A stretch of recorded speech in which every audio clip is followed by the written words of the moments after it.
Uy, nga naman di ko sa TV di ay. Pakyas ning trabaho ah.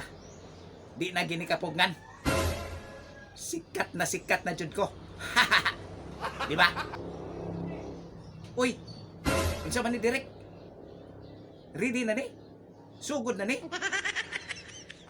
Wa man ka maingon nga. Ready na ni? Lights, camera, acting! Pandamay. Wa na, di na gyud. Di na gyud mapugngan. What?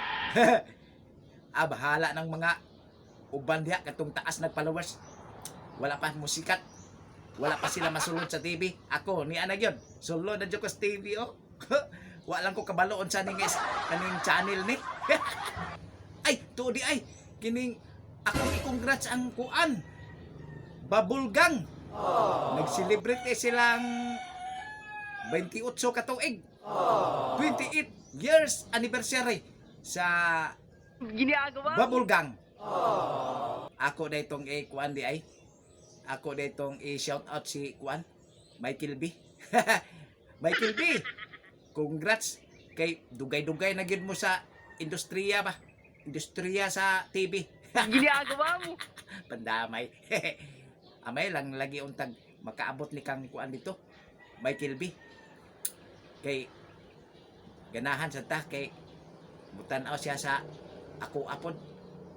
No? Ay tuo di ay magpaila de ko sa akong kaugalingon.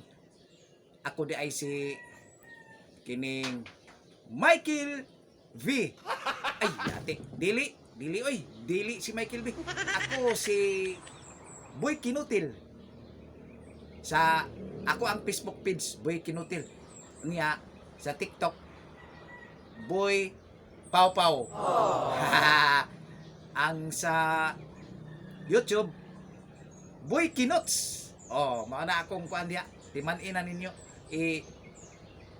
kuan i-subscribe na ako ang mga page diha. Asa na dapita? Boy Pau Pau, Boy Kinuts o Boy Kinutil. Kinutil waywa ani. Palahubog kay dagway no. Sikat na kaayo ko do. Ang mga tag-as nga kuan katong tag-as og followers wa pa kasulod og TV. May pako nakasulod og TV oh. Di ba? Ayos kayo no. Yee! Congrats mi di ay kay naanak ko sa TV. Lupig ang mga karaan. Sila naragyapon cellphone ragyapon lang giatubang ako wa na. TV na yun.